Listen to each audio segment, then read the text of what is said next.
कहते हैं, जब इंसान के पास कुछ नहीं होता तो वो भगवान को याद करता है, और जब अचानक सब कुछ मिल जाए तो भगवान को भूल जाता है। लेकिन अगर भगवान किसी को सब कुछ देकर उसका इम्तिहान ले रहे हों तो? आज से 2500 साल पहले की बात है। मगध राज्य के पास बसा एक छोटा सा गांव, राजपुर। नाम भले ही राजपुर था, लेकिन वहां राज सिर्फ गरीबी का चलता था।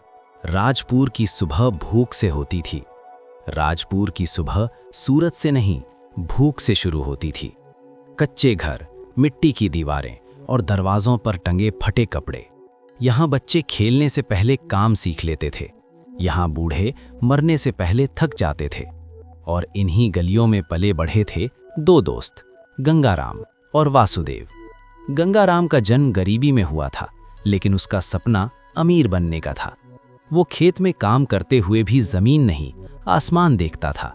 वो कहता, देखना वासु, एक दिन ये गांव मेरा नाम लेगा। गंगाराम मेहनती था, लेकिन सब्रहीन।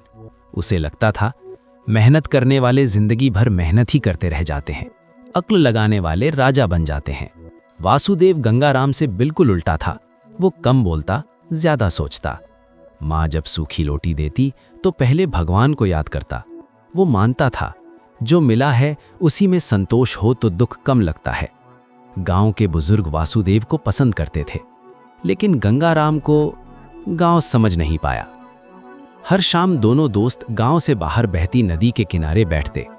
पानी की लहरों में वे अपना भविष्य देखते। एक दिन गंगाराम बोला, वासु, क्या यही जिंदगी है? खेत, भूख और एक दिन मौत। वासुदेव ने पानी में पत्थर फेंका। शायद, लेकिन हर जिंदगी एक सी नहीं होती। गंगाराम हंसा, इस गांव में रहकर कुछ नहीं बदलेगा, मुझे बड़ा बनना है।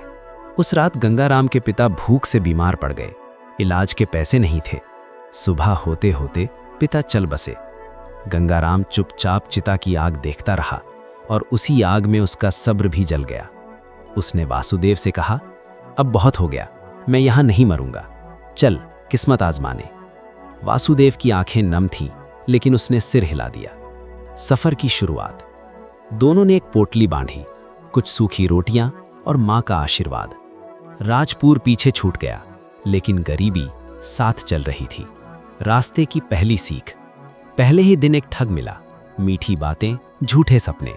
गंगाराम फंसने ही वाला था कि वासुदेव ने हाथ पकड़ लिया। थोड़ा आगे एक साधु मिला। साधु बोला, बेटा, जो जल्दी सब कुछ चाहता है वो सब कुछ खोने को तैयार रहता है। गंगाराम ने अनसुना कर दिया। अंधा भिखारी। तीसरे दिन एक अंधा भिखारी सड़क किनारे बैठा था। उसने बिना देखे कहा, दो रास्ते हैं तुम्हारे सामने, एक लंबा, एक छोटा। लंबा रास्ता थकाता है लेकिन बचा लेता है। छोटा रास्ता चमकता है लेकिन जला देता है। गंगाराम हंस पड़ा। वासुदेव के हाथ कांप गए। रात का सपना। उसी रात दोनों जंगल में रुके, आग जलाई। गंगाराम सो गया। वासुदेव को नींद नहीं आई, और जब आई तो सपना आया। उसने देखा एक शांत चेहरा, केसरिया वस्त्र, भगवान गौतम बुद्ध। बुद्ध बोले, वासुदेव, जो मिलेगा वो परीक्षा होगा। सोना धन नहीं, आग है। वासुदेव घबरा कर जाग गया। टूटा हुआ मंदिर। अगली सुबह जंगल के बीच एक टूटा हुआ मंदिर मिला। मूर्ति टूटी थी, लेकिन आंखें अब भी